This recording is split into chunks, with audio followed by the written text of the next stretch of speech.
Hello, it's just a video on breath management coming up, and this applies to any of the wind instruments really. So what we're going to do is a little exercise where we exhale, that means to blow out, and then we play a note. Now you usually think about taking a breath in before you play a note, so this might seem a bit odd or counterintuitive, but just try it with me. I'll just show you. I'm just going to take a G on my alto sax here, and I'll blow out first. And then I play the note. Now I'll do it again, but I'll just hold the note on longer until my tummy starts to tighten and the diaphragm muscle really kicks in order to push the reserve air out.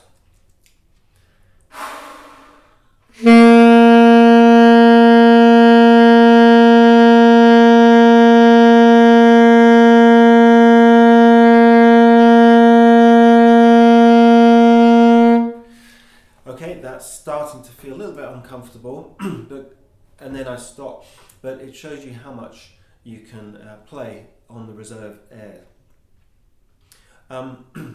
If we think about playing a group of notes like a scale, I might play up and down G major in one breath. To do this, I'm going to take only the amount of breath that I think I need, which is not too much. It's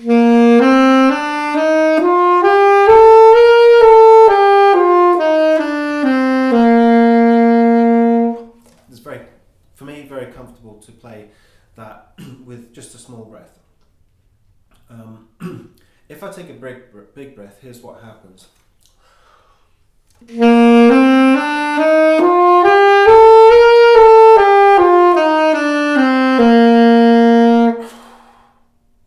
I'm left with too much air. When I stop, my main instinct is to let the air out. That's not such good playing. Only take the amount of breath that you actually need. Okay, so you can try that with a scale and try going up and down in one breath, or if that's too much, go to the top, have a small breath and go all the way to the bottom. But try not to break it up into little bits. Now, thinking about a piece of music,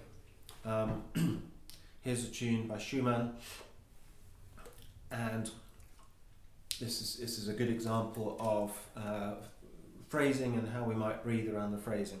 Here's the tune.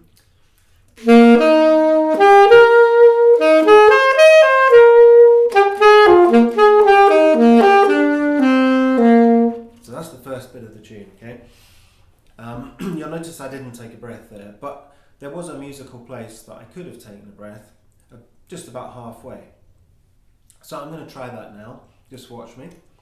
I'll just take a small breath for the first phrase.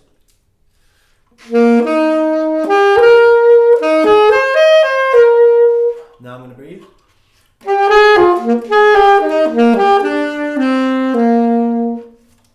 Okay, so that felt good. It worked around the music. Here's an example of bad breath management on the same music.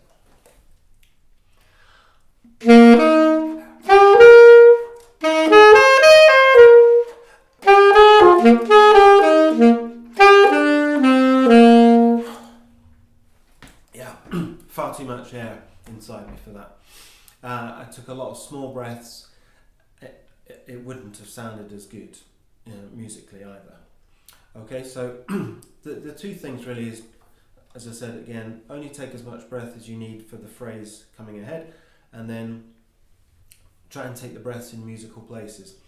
Now if you're working from written music, I'd suggest that you mark your breaths in with a comma or a tick where you want them, put them in pencil in case you might like to revise it later. Once you get good at a piece, perhaps you don't need as many breaths as you thought.